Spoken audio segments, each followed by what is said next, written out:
ഛത്തീസ്ഗഡ് ഉൾപ്പെടെ രാജ്യത്തുടനീളമുള്ള 8 സംസ്ഥാനങ്ങളിലെ 58 മണ്ഡലങ്ങളിൽ 6ാം ഘട്ട വോട്ടെടുപ്പ് നടക്കുകയാണ്. ഈ പശ്ചാത്തലത്തിൽ ബിജെപിയുടെ സോഷ്യൽ മീഡിയ ഹാൻഡിലെ 3 പോസ്റ്റുകൾക്കെതിരെ തെരഞ്ഞെടുപ്പ് കമ്മീഷൻ രംഗത്തെത്തിയത് വലിയ ചർച്ചയായിരിക്കുകയാണ്. ഛത്തീസ്ഗഡ് ബിജെപിയുടെ സോഷ്യൽ മീഡിയ ഹാൻഡിൽ ചെയ്ത ഈ 3 പോസ്റ്റുകളും ഡിലീറ്റ് ചെയ്യാൻ തെരഞ്ഞെടുപ്പ് കമ്മീഷൻ നിർദ്ദേശം നൽകി കഴിഞ്ഞിട്ടുണ്ട്. എന്നാൽ ഈ നടപടികളെല്ലാം വാക്കാൽ ചെയ്തതിനാൽ ബിജെപിക്കെതിരെ നിയമ നടപടി സ്വീകരിക്കണമെന്നതാണ് കോൺഗ്രസ് ആവശ്യപ്പെടുന്നത്. ഛത്തീസ്ഗഡ് ബിജെപിയുടെ സോഷ്യൽ മീഡിയയിലെ 3 പോസ്റ്റുകൾ നീക്കം ചെയ്യാൻ തെരഞ്ഞെടുപ്പ് കമ്മീഷൻ കഴിഞ്ഞ ദിവസം ആവശ്യപ്പെട്ടതാണ്. ഇന്ത്യൻ എക്സ്പ്രസ് ആണ് ഇത് സംബന്ധിച്ച് റിപ്പോർട്ട് നൽകിയത്. ഛത്തീസ്ഗഡ് മുഖ്യ തെരഞ്ഞെടുപ്പ് കമ്മീഷണർ റീന കംഗ്ലെയാണ് ഇക്കാര്യം വ്യക്തമാക്കിയത്. ഭാവിയിൽ ഇത്തരം പോസ്റ്റുകൾ ഇടരുതെന്ന് ഛത്തീസ്ഗഡ് ബിജെപിക്ക് കർശന മുന്നറിയിപ്പ് നൽകിയിട്ടുണ്ടെന്നും റീന പറയുന്നുണ്ട്. ഈ 3 പോസ്റ്റുകളിൽ ആദ്യത്തേത് മെയ് 15 അപ്ലോഡ് ചെയ്തു.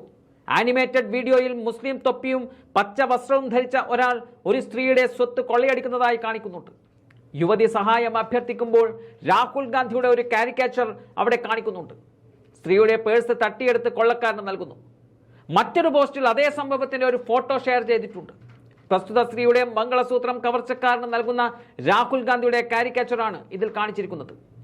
മെയ് 20 ഈ പോസ്റ്റ് അപ്ലോഡ് ചെയ്തിരിക്കുന്നത്. 3ാമത്തെ പോസ്റ്റ് മെയ് 23 ഛത്തീസ്ഗഡ് ബിജെപിയുടെ ഇൻസ്റ്റാഗ്രാം അക്കൗണ്ടിലാണ് പങ്കിട്ടത്.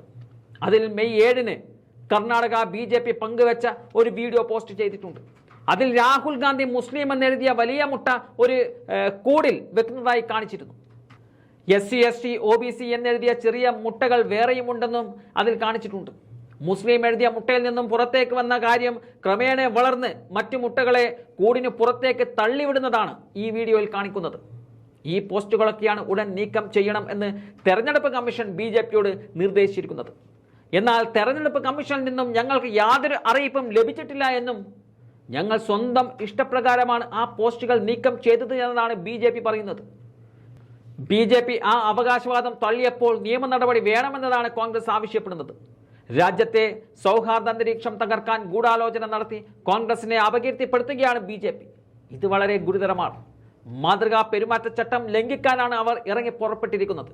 ഇത്തരത്തിലുള്ള ഡസൻ കണക്കിന് വീഡിയോകളാണ് ബിജെപിയുടെ സോഷ്യൽ മീഡിയ ഹാൻഡിലുകളിൽ നിന്നും പോസ്റ്റ് ചെയ്യപ്പെടുന്നത്. ഈ ഹാൻഡിലുകൾ നിയന്ത്രിക്കണം. ബിജെപിക്ക് മുന്നറിയിപ്പ് നൽകിയത് കൊണ്ട് പ്രയോജനമില്ല. ബിജെപിക്കെതിരെ തെരഞ്ഞെടുപ്പ് കമ്മീഷൻ നടപടി സ്വീകരിക്കണമെന്നതാണ് ഛത്തീസ്ഗഡ് കോൺഗ്രസിന്റെ കമ്മ്യൂണിക്കേഷൻ സെൽ മേധാവിയായ സുശീൽ ആനന്ദ് ശുക്ല ആവശ്യപ്പെട്ടിരിക്കുന്നത്.